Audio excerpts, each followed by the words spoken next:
Hello मेरे प्यारे बच्चों, कैसे हैं आप सब। मैं अरुण कुमार आज फिर से आप लोगों के साथ डिस्कस करूंगा योजना के बारे में। और वो कौन सी योजना? इंदिरा आवास योजना। और दूसरी हम पढ़ेंगे प्रधानमंत्री आवास योजना। क्या सर ये दोनों अलग अलग हैं? दोनों तो आवास योजनाएं हैं, एक जैसी लग रही हैं। तो आओ थोड़ा सा डिफरेंस हम देख लेते हैं, सीख लेते हैं कि ये सब चीज़ें क्या हो रही हैं। जैसा कि आप सब जानते हैं, ग्रामीण परिवेश की 12वें नंबर की क्लास है। और ये ग्रामीण परिवेश का योजना जो टॉपिक है, ये बड़ा इंपॉर्टेंट टॉपिक है, लेखपाल भर्ती परीक्षा में पूछा जाएगा। तो बेटा सबसे पहले मैं आपको बता दूं कि आवास का मतलब क्या होता है। किसका? आवास का मतलब क्या होता है, सबसे पहले हम ये आपको बता देते हैं। आप जानते भी होंगे बेहतर तरीके से कि आवास का मतलब होता है मकान। क्या होता है? मकान, है ना भाई। आवास योजना चलाई जा रही है। और क्यों? ग्राम का समाज विकास करने के लिए चलाई जा रही है। क्यों चलाई जा रही है? ग्राम का समाज विकास, यानी कि ग्राम्य समाज का विकास करने के लिए चलाई जा रही है। तो इस योजना में दिया जा रहा है मकान, तो इसका मतलब गांव के अंदर या ग्रामीण क्षेत्र में एक विकास, एक डेवलपमेंट करना है। किसके माध्यम से? आवास के माध्यम से। उन लोगों को घर देकर जिनके पास घर नहीं है। बात समझ में आ गई कि नहीं आ गई, मुझे बताइए आप। तो हम आवास का मतलब हम मकान के ऊपर ही चर्चा करेंगे, हर बात में मकान का जिक्र रहेगा। तो इस बात को बड़े ध्यान से समझते चलिएगा आप लोग, क्योंकि आपके काम की ये योजनाएं होने वाली हैं एग्जाम पॉइंट ऑफ व्यू से। जितना भी ज़रूरी होगा वो सारी चीज़ें हम यहाँ पर नोट करते चलेंगे, समझते चलेंगे। बेटा सबसे पहले हम बात करेंगे कि इंदिरा आवास योजना के बारे में। ठीक है, हम क्या बात करेंगे? इंदिरा आवास योजना के बारे में बात करेंगे। और इंदिरा आवास योजना को अगर हम देखें तो इसको शॉर्ट में क्या कह सकते हैं, संक्षेप में इसको क्या कह सकते हैं? इंग्लिश में आई, आवास का मतलब है ए, और योजना का मतलब है बाई। तो इसको हम क्या कहेंगे? IAY कहेंगे। कोई दिक्कत यहाँ तक? बहुत बढ़िया। यहाँ तक किसी को कोई दिक्कत नहीं होनी चाहिए, क्योंकि हम समझ ही कैसे रहे हैं, बहुत अच्छे तरीके से समझ रहे हैं। और अभी ज़्यादा कुछ हमने अभी समझा ही नहीं है ना। पहले बात तो यही है, हमने कुछ ज़्यादा समझा ही नहीं। ठीक। अब देखो, पहला पॉइंट आपसे क्या पूछ सकता है कि बताइए इंदिरा आवास योजना की शुरुआत कब हुई है। क्या पूछेगा? इंदिरा आवास योजना की शुरुआत कब हुई है, इसकी स्टार्टिंग क्या कब हुई है। तो बेटा ध्यान रखेंगे, इंदिरा आवास योजना की शुरुआत हुई 1985-86 में। ठीक है, 1985-86 में इसकी शुरुआत हुई है। और इस बात को आप बेहतर तरीके से जानते हैं कि भारत में विकास करने की दृष्टि से भारत सरकार चलाती थी कुछ पंचवर्षीय योजना। चलाती थी कि नहीं भाई? 5 वर्षों के लिए एक योजनाएं बनाई जाती हैं, पूरा कार्यक्रम तैयार होता है कि किस तरीके से विकास किया जा सकता है। तो उसी को हम क्या कहते हैं? पंचवर्षीय योजना कहते हैं। तो अब हालांकि ये पंचवर्षीय योजना इस समय नहीं है, 2012 तक ही ये समाप्त रह चुकी हैं, आप बेहतर तरीके से जानते हैं। तो आपसे पूछ सकता है कि इंदिरा आवास योजना जिस समय चलाई गई, उस समय भारत में कौन सी पंचवर्षीय योजना चल रही थी, या किस पंचवर्षीय योजना के तहत ये चलाई गई है। तो बेटा ध्यान रखेंगे, छठी पंचवर्षीय योजना। कौन सी? छठी पंचवर्षीय योजना आप लोग ध्यान रखेंगे। ठीक, 1985 1985-86 में इंदिरा आवास योजना चलाई गई है। किस पंचवर्षीय योजना के दौरान शुरू हुई थी? तो छठी पंचवर्षीय योजना के दौरान शुरू हुई थी। इस बात को बेहतर तरीके से आप ध्यान रखें। इसके बाद आपसे पूछ सकता है कि बताइए इस योजना का उद्देश्य क्या रहा होगा। तो बेटा आप अभी अभी मैंने आपको बताया कि हम बात कर रहे हैं किसके बारे में? मकान के बारे में। तो इस योजना का उद्देश्य क्या रहा होगा? मकान देना। लेकिन मकान किसको देना है? तो मकान किसको देना है? तो ध्यान रखेंगे, SC ST वर्ग को। SC ST वर्ग मतलब शेड्यूल कास्ट और शेड्यूल ट्राइब वर्ग। जो लोग पिछड़े माने जाते हैं, बेहद बहुत ज़्यादा पिछड़े माने जाते हैं, उन लोगों को इंदिरा आवास योजना के तहत मकान देना। प्लस और किसको? और देना है मुक्त बंधुआ मजदूरों को। अब सर आपने कहा मुक्त, और दूसरी तरफ आपने कहा बंधुआ। तो बंधुआ, तो ये बंधुआ का मतलब होता है कि बंधा हुआ, और आपने कह दिया मुक्त। तो इन दोनों का क्या सेंस बन रहा है? आओ तुम्हें सेंस सिखाते हैं। पहले तो ये समझ लो कि इसको मुक्त बंधुआ मजदूरों को भी क्या देना है? मकान देना है। ठीक है, मुक्त बंधुआ मजदूरों को भी क्या देना है? मकान देना है। तो बेटा इस मुक्त मुक्त बंधुआ का मतलब क्या है वो समझिए। देखिए, होता क्या था पहले, आज की स्थिति में तो ऐसा बहुत कम देखने को मिलता है। पहले ज़्यादा ऐसे होता था कि ज़मींदारों के यहाँ कुछ लोग मजदूरी करा करते थे और वो लगी बंधी मजदूरी करा करते थे, यानी कि एकदम बंधे हुए वहाँ पर रह करते थे, ऐसे समझो, है ना। तो उन्हीं को कहते थे बंधुआ मजदूर। अब उनको बदले में जितना रुपया मिल गया उतना रख लिया, नहीं भी मिला तो ठीक है, काम तो कर ही रहे हैं, ये सारी चीज़ें है ना। रोटी मिल गई कभी खाने को, कभी कुछ। तो मुक्त बंधुआ का मतलब ये है, अब जब तक वो मजदूरी कर रहा है तब तक तो उसको दिया जा रहा है, उसको रखा जा रहा है अपने पास। लेकिन एक स्थिति ऐसी आती थी कि या तो वो बीमार पड़ गया या फिर वो वृद्धावस्था में आ गया, तो वो मजदूरी नहीं कर पा रहा, या फिर जमींदार के यहाँ अब उसकी ज़रूरत ही नहीं रही है किसी भी वजह से। हो सकता है जमींदार कंगाल हो गया, है ना, ऐसो आराम में कंगाल हो जाते थे ये लोग। तो उसमें क्या होगा कि इस बंधुआ मजदूर को वहां से हटा दिया जाएगा, और जब हटा दिया जाएगा तो वो हो जाएगा मुक्त। तो उसको हम कहेंगे मुक्त बंधुआ मजदूर, कहेंगे कि नहीं कहेंगे। और जब ये मुक्त बंधुआ मजदूर है तो अब ये जब रह रहा था उसके यहाँ, क्योंकि बंधुआ था, उसके यहाँ रह रहा था, उसी के यहाँ आराम से मतलब काम करता था, और बदले में खाने को उसको मिल जाता था। लेकिन अब वो बाहर आ चुका है, बंधुआ से वो बाहर निकल चुका है, तो उसके पास रहने के लिए आवास नहीं है, उसके पास रहने के लिए घर नहीं है। तो भारत सरकार ने क्या सोचा, ऐसी बहुत सारे लोगों की संख्या है, इनको क्या दिया जाए, घर दिया जाए, आवास दिया जाए। तो किस योजना के तहत, इंदिरा आवास योजना के तहत मुक्त बंधुआ मजदूरों को भी क्या दिया जाएगा, आवास दिया जाएगा। इस बात को आप समझिएगा, ठीक है। देखो, शुरुआत में SC ST को दिया जा रहा है, हालांकि हालांकि अभी मैं आपको बताने वाला हूँ थोड़ी देर में कि गैर SC ST को भी दिया जाने लगा था इंदिरा आवास योजना। तो वो कब दिया जाने लगा था उसके पर भी हम चर्चा करेंगे, ठीक है। तो बेफिक्र रहें। दूसरी तरफ अगर यहाँ पर आप उद्देश्य समझ चुके हैं, चलो इस पॉइंट को मैं अभी बता ही देता हूँ कि ये गैर SC ST को कब से दिया जाने लगा था। बस SC ST को दिया जा रहा था 1985 में जब शुरुआत हुई, लेकिन गैर SC ST को भी क्या दिया जाने लगा, इंदिरा आवास योजना के तहत आवास दिया जाने लगा। तो गैर SC ST को दिया जाने लगा था कब से, आप डेट या सन ध्यान रखेंगे, 1993, यानी कि 1993, और 1993 के साथ साथ 1994, ठीक है। तो फाइनेंशियल ईयर 1993-94 से गैर SC ST को भी क्या दिया जाएगा, आवास दिया जाएगा, किसके तहत, by A O sorry IAY के तहत, है ना, इंदिरा आवास योजना के तहत को भी आवास दिया जाने लगा। इस बात को आप बेहतर तरीके से याद रखेंगे, ठीक है, दिया जाने लगा, क्योंकि पूछेगा आपसे 100%। भाई श्योरिटी क्वेश्चन इंपॉर्टेंट बन जा रहा है कि गैर SC ST को इंदिरा आवास योजना के तहत कब से मकान दिया जाने लगा था, तो 1993-94 से दिया जाने लगा था, ठीक है। अब इसके बाद आप ध्यान रखेंगे थोड़ी सी पृष्ठभूमि से पहले एक बात और ये भी याद रखें कि जो मकान का नामकरण होगा, यानी कि मकान किसके नाम किया जाएगा, तो मकान का नामकरण हमेशा ध्यान रखें आप, महिला के नाम किया जाता था इंदिरा आवास योजना के तहत, ठीक है, महिला के नाम। और अगर महिला महिला चाहे तो वो अपने पति के नाम भी करवा सकती थी। तो कह सकते हैं महिला के नाम, या फिर संयुक्त रूप से दोनों के नाम, संयुक्त रूप से दोनों के नाम, संयुक्त रूप से दोनों के नाम। अब सरकार ने ऐसा क्यों सोचा कि महिला के नाम करना चाहिए भाई मकान, संयुक्त रूप से दोनों के नाम, पहले ये पूरा स्टेटमेंट कर देते हैं, दोनों के नाम। तो महिला के नाम ही करना चाहिए, गवर्नमेंट ने ऐसे क्यों सोचा, क्योंकि आप जानते हैं भैया, महिला के नाम अगर मकान नहीं करेंगे तो पता चल रहा है कि पुरुष क्या कर रहा है, उस मकान को बेच दे रहा है, या फिर मकान के साथ वो मतलब गिरवी रख दे रहा है।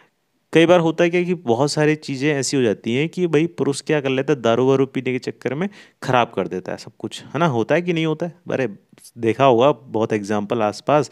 हालांकि अब चीज़ें थोड़ी सुधर चुकी हैं, बहुत सारी चीज़ों में सुधार हुआ है। तो महिला के नाम गवर्नमेंट ने सोचा है कि महिला के नाम करो, महिला उसको बर्बाद नहीं होने देगी, किसको, आवास को, अपने घर को, उसको संजो के रखेगी, उसके नाम रहेगा तो उसके अंदर भी एक आत्मसम्मान जाएगा कि मेरे नाम पर मकान है ना। बात समझ रहे हैं। तो इसलिए महिला के नाम पर ये आवास योजना के तहत मकान किया जाने लगा था। तो मकान का नामकरण कह सकते हो आप, नामकरण किसके नाम पर किया जाता था, महिला के नाम पर। और महिला चाहे तो दोनों के नाम पर हो सकता है, पति पत्नी दोनों के नाम पर, अगर दोनों में प्रेम है, अच्छा है तब, है ना। चलिए आगे देख लेते हैं, आगे समझ लेते हैं। इसमें वित्त अंशदान आपसे पूछेगा कि बताइए कितना कितना दोनों, मतलब कितना कितना परसेंटेज इसका जो पैसा था वो कौन देता था, या फिर इसका जो वित्त अंशदान था वित्त अंशदान का मतलब समझ रहे हो भाई? इंदिरा आवास योजना बनने के लिए या इंदिरा आवास योजना के तहत आवास बनने के लिए कुछ खर्च तो आएगा। तो खर्च को वहन कौन करता था? कौन सी गवर्नमेंट करती थी? सेंट्रल गवर्नमेंट करती थी या फिर स्टेट गवर्नमेंट करती थी? ठीक है, स्टेट गवर्नमेंट करेगी या सेंट्रल गवर्नमेंट करेगी, ये आपसे पूछा जा सकता है ना? तो यहाँ पर दोनों का संयुक्त रूप से खर्च हुआ करता था। और कितना खर्च होगा संयुक्त रूप से बेटा? तो ध्यान रखेंगे 75/25। 75/25 मतलब 75 पैसा खर्च कौन करेगा? Central government. और 25 पैसा कौन खर्च करेगा? State government. हालांकि यहाँ पर ध्यान रखेंगे, एक नोट करके इसको ध्यान रखेंगे कि पूर्वोत्तर जो राज्य हैं हमारे, जो नॉर्दर्न स्टेट, पूर्वोत्तर राज्य को क्या कहेंगे? नॉर्दर्न क्यों कहेंगे भैया? नॉर्दर्न क्यों कहेंगे? हद है तुमसे कतई। पूर्वोत्तर जो राज्य हैं, पूर्वोत्तर जो राज्य हैं उनको लोग, उनके लिए क्या है, इसमें जो फंडिंग है, पूर्वोत्तर राज्य के लिए जो फंडिंग है वो 90/10 की है। 90/10 का मतलब क्या है सर? 90/10 का मतलब है कि सेंट्रल गवर्नमेंट कितना खर्च करेगी? 90। और स्टेट गवर्नमेंट कितना खर्च करेगी? 10। ठीक, मतलब 100 रुपये में से 75 रुपये जो खर्च करेगी वो सेंट्रल गवर्नमेंट करेगी और 25 रुपये स्टेट गवर्नमेंट करेगी सभी जगह। लेकिन पूर्वोत्तर राज्य में थोड़ा सा केस बदल जा रहा है कि 90 रुपये कौन खर्च करेगा? केंद्र सरकार यानी कि सेंट्रल गवर्नमेंट, और 10 रुपये राज्य सरकार। वहाँ राज्य थोड़े कमज़ोर हैं, है ना? पूर्वोत्तर राज्य थोड़े कमज़ोर हुआ करते थे उस कंडीशन में यहाँ पर ये स्थिति लागू की गई। दूसरी बात यहाँ पर ये याद रखेंगे कि लाभार्थी का पता कैसे चलेगा भैया सरकार को? सरकार तो इतनी बड़ी है, सरकार को कैसे पता चलेगा कि इस व्यक्ति को ये लाभ मिलना चाहिए? तो उसके लिए क्या होता था? ग्राम सभा। ग्राम सभा का नाम तो आपने सबने सुना है। ग्राम सभा क्या होती है? एक गांव में वो लोग जो वोट कर सकते हैं, है ना? तो ग्राम सभा के लोग ही बताते थे, या ग्राम सभा के द्वारा ही लाभार्थी को चुना जाता था। बात समझ में आ रही है? ग्राम सभा के द्वारा चुना जाएगा किसको? लाभार्थी को। चुना जाएगा किसको? लाभार्थी को। कि किसको लाभ मिलना चाहिए? उसको मिलना चाहिए। बता सकते हैं भाई, 4-5 लोग मोहल्ले के इकट्ठे होकर बता सकते हैं कि हाँ भाई लाभ किसको मिलना चाहिए, इंदिरा आवास योजना के तहत किसका मकान बनना चाहिए? साहब उसका बना दो, फलाने का मकान बना दो। बड़ा बेचारा परेशान रहता है, गरीब रहता है ना, उसकी पत्नी के नाम पे कर दो। दोनों पति पत्नी अच्छे से रहते हैं तो दोनों के नाम पे कर दो, ऐसा भी हो जाता है। समझ रहे?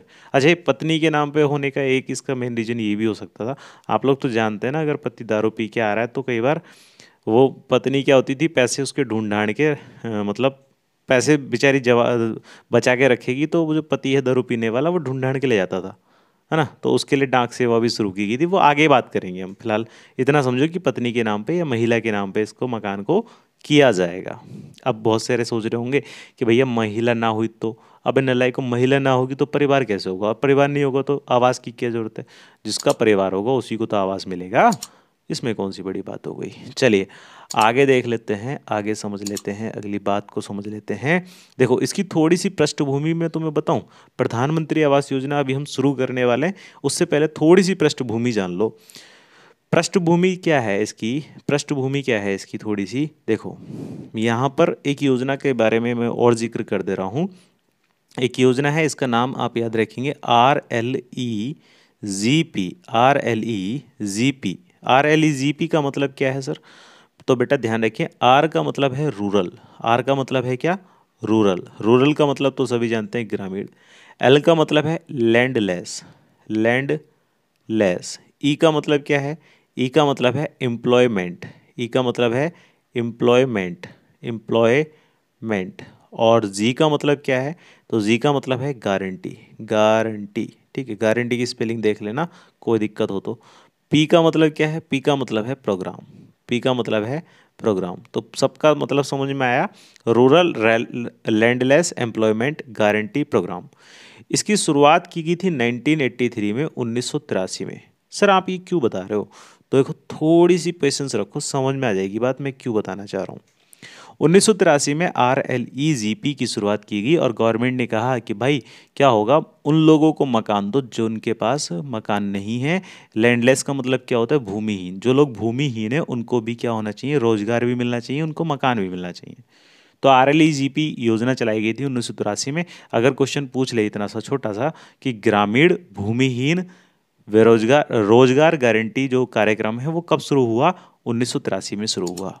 अब होता क्या है बेटा, होता क्या है, इस बात को ध्यान रखेंगे कि 1989-90 में 1989 और 90 1989-90 में इस RLEP को शामिल कर दिया गया था किसमें, शामिल कर दिया गया था किसमें, इसको शामिल कर दिया गया था जवाहर रोजगार योजना में।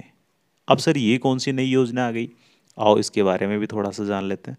जवाहर रोजगार योजना ये शुरुआत ही कब हुई है, जवाहर रोजगार योजना, अगर एक क्वेश्चन मैं यहाँ पर लिख देता हूँ, जवाहर रोजगार योजना कब शुरू हुई, जवाहर रोजगार योजना कब शुरू हुई, जवाहर रोजगार योजना, जवाहर रोजगार योजना कब शुरू हुई, तो ध्यान रखेंगे ये शुरू हुई है 1989-90 में, ठीक है, 89 और 90 में।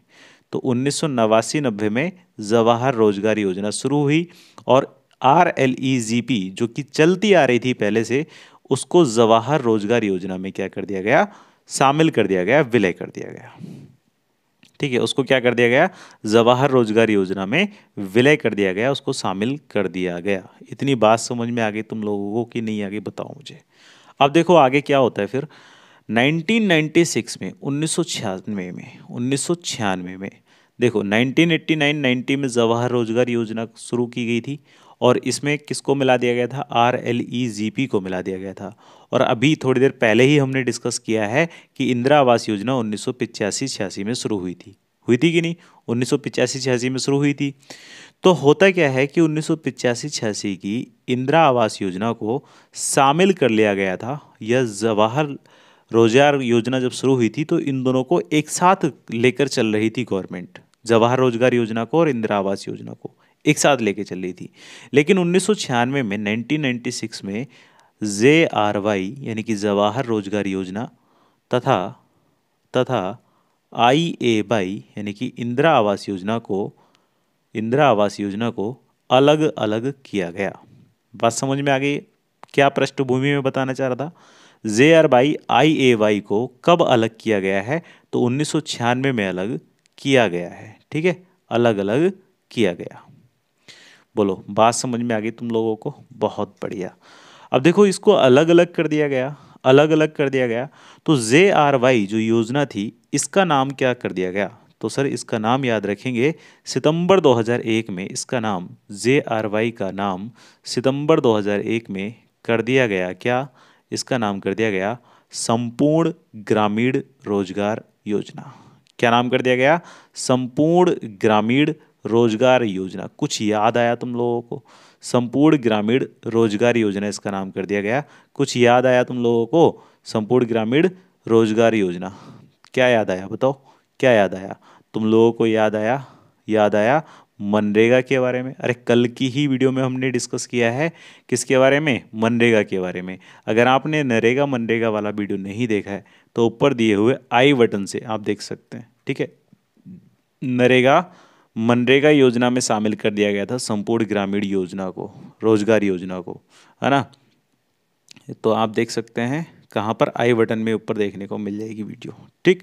तो इतनी बात समझ में आ गई कि देखो दोबारा से समझ लो, RLEGP योजना को शुरू किया गया था 1983 में, लेकिन उससे 1989-90 में JRY यानी कि जवाहर रोजगार योजना शुरू हुई और RLEGP को विलय कर दिया गया JRY में। उसके बाद जवाहर रोजगार योजना और IAY को संयुक्त रूप से सरकार चला रही थी, लेकिन 1996 में क्या कर दिया, सरकार ने दोनों योजनाओं को अलग अलग कर दिया कि भाई JRY अलग रहेगी, IAY अलग रहेगी। तो अब ये ठीक ठाक चल रही थी, कौन सी, IAY, लेकिन JRY योजना को किस में बदल दिया गया, संपूर्ण ग्रामीण रोजगार योजना में बदल दिया गया सितंबर 2001 में। और फिर उसके बाद आप बेहतर तरीके से जानते हैं कि फरवरी 2006 में शुरू की गई थी मनरेगा या नरेगा। तो नरेगा या मनरेगा में JRY का क्या कर दिया गया था, यानी कि संपूर्ण ग्रामीण रोजगार योजना का क्या कर दिया गया, विलय कर दिया गया, ठीक है। बात समझ में आ गई, चलिए बहुत सही।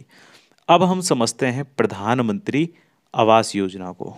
देखो इस योजना, ये जो अभी हमने इंदिरा आवास योजना समझी है, इसी योजना को आगे चलकर क्या कर दिया गया था, इसी योजना को, ये योजना चल रही थी, ठीक ठाक चल रही थी, लेकिन जब 2014 में प्रधानमंत्री नरेंद्र मोदी भारत के क्या बने हैं, यह कह सकते हैं नरेंद्र मोदी क्या बने, भारत के प्रधानमंत्री बने, 2014 में, तो उन्होंने ही क्या किया, IAY का नाम बदलकर प्रधानमंत्री आवास योजना कर दिया। बोलो, बात समझ में आई कि नहीं आई? प्रधानमंत्री आवास योजना क्या है कि IAY जो योजना थी वही तो प्रधानमंत्री आवास योजना है, उसी का तो नाम बदल दिया, क्या कर दिया, प्रधानमंत्री आवास योजना। अरे इंदिरा गांधी भी तो भारत की प्रधानमंत्री थी, और इंदिरा गांधी के साथ साथ मोदी जी भी प्रधानमंत्री भारत के। तो यहाँ पर क्या हो जाता है, थोड़ा सा चेंज हो जाता है, और चेंज हो जाकर अब ये जो आवास योजना है किस नाम से जानी जाएगी, PMAY नाम से जानी जाएगी। IAY की जगह क्या कर दिया, PMAY कर दिया, प्रधानमंत्री आवास योजना कर दिया। ठीक है, अब थोड़े से चेंजेस भी हुए हैं, ये नहीं कि केवल नाम बदल दिया, नाम नहीं और भी चेंजेस हुए। अच्छा, नाम क्यों बदला गया? देखो, इंदिरा गांधी से चल रहा था, ये इंदिरा आवास योजना चल रही थी, तो केवल एक इंदिरा का नाम चला था। अब प्रधानमंत्री आवास योजना है, तो जितने भी प्रधानमंत्री बनेंगे भारत के, सबका नाम उसमें रहेगा, है ना। पद का नाम कर दिया गया है, पद का, पद को वैल्यू दी गई है, नाम को वैल्यू नहीं दी गई है। इनका मतलब या इनका मकसद ये रहा। ठीक। अब देखो, आपसे अगर पूछेगा कि PMAY की शुरुआत कब हुई है, हालांकि योजना वही वाली है, लेकिन फिर भी शुरुआत आप ध्यान रखें, शुरुआत PMAY की कब हुई है, तो शुरुआत हुई है बेटा 1 अप्रैल 2016 को। कब हुई? 1 अप्रैल 2016 को इसकी शुरुआत हुई। और क्या क्या पॉइंट हैं जो कि याद रखने हैं आपको? और ये पॉइंट आपको ध्यान रखना है कि ये योजना दो तरीके से चलाई जाने लगी, एक ग्रामीण और दूसरी शहरी। तो ग्रामीण ही हमें समझनी है, शहरी का हमें कोई काम नहीं है।